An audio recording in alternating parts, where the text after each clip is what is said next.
Semua dia rasa sama je. Tak ada beza. So aku rasa macam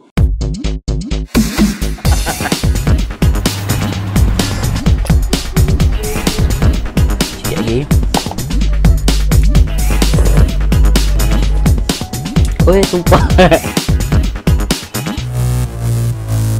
Assalamualaikum guys. Hi, welcome back to Mon Uban Channel. So siapa saja baru menonton video aku ni, kalau boleh aku minta korang like video aku, subscribe video aku and share video aku ni pada orang lain. So, aku nak buat apa ni? Tadi sebenarnya aku dah buat video sebenarnya. Aku dah buat video sour bag. Aku dah makan dah. Ni adalah video kedua aku pada hari ni. Aku nak buat review gummy. Berat dia 300 gram je. Harga dia RM19. Aku beli kat TikTok. So kalau korang nak beli, aku akan sediakan beg kuning lah. So aku akan try makan gummy. Yang tadi sour bag aku dah rasa dah masam. Yang ni aku tak tahu rasa masam juga ke ataupun macam mana. So the mix ada macam-macam bentuk, ada macam-macam rupa dan macam-macam lagi rasa. So tak apa, kita nak buang masa lagi. Jom kita try makan gummy ni. Kita tak tahu adakah rasa dia masam ataupun tak. So depan mata aku ni ada macam-macam bentuk. Okay, yang pertama macam bentuk donat. Ni bentuk donat. Right, kita makan. Bismillah.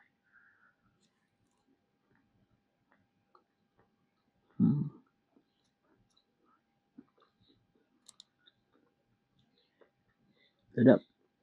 Kenyal-kenyal itu, and susah macam dia kenyal. Kau kena makan banyak kali baru dia akan hancur. Mana rasa dah.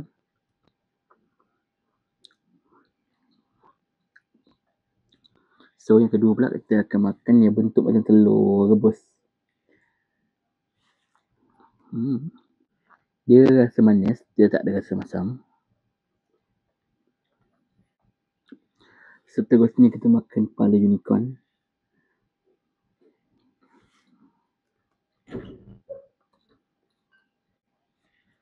Yang ni pula aku rasa alamak jatuh.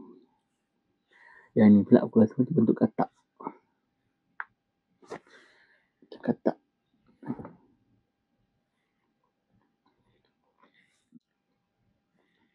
Yang ni kita makan yang macam bentuk limau.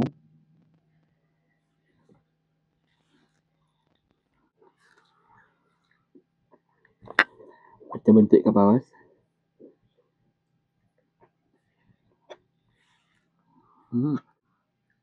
Dan kita makan yang bentuk aiskrim. Semua dia rasa sama je. Tak ada beza. So aku rasa macam nak makan ni lagi lah. Aku makan sekali lagi lah benda ni.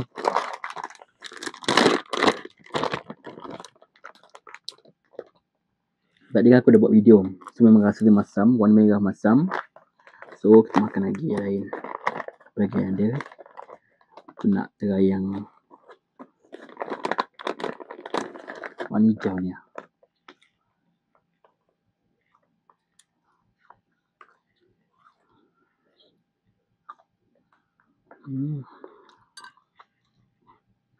Asam.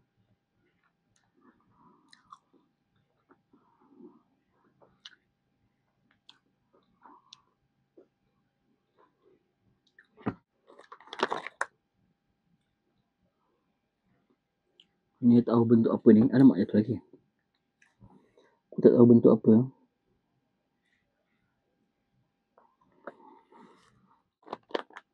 Kalau ni yang bentuk macam Haribo tu. Ni kecil je.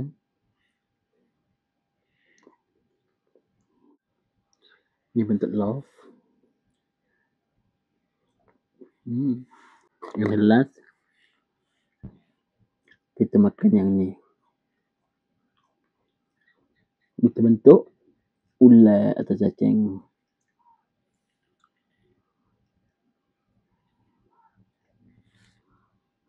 So geng, aku dah makan dah dua. Semua gummy ni bagi aku sedap.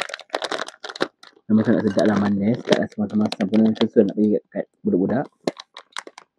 Harga dia 300 gram. Dan harga dia RM19.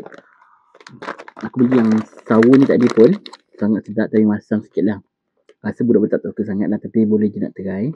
Harga dia pun sama RM19 and berat dia 300 gram. Aku beli kat aku beli dekat TikTok. So kalau korang nak try, bolehlah beli dekat TikTok. So setakat ni konten aku pada hari ni. Jangan lupa like, jangan lupa subscribe, jangan lupa share video aku ni pada orang lain. Setakat ni je and bye.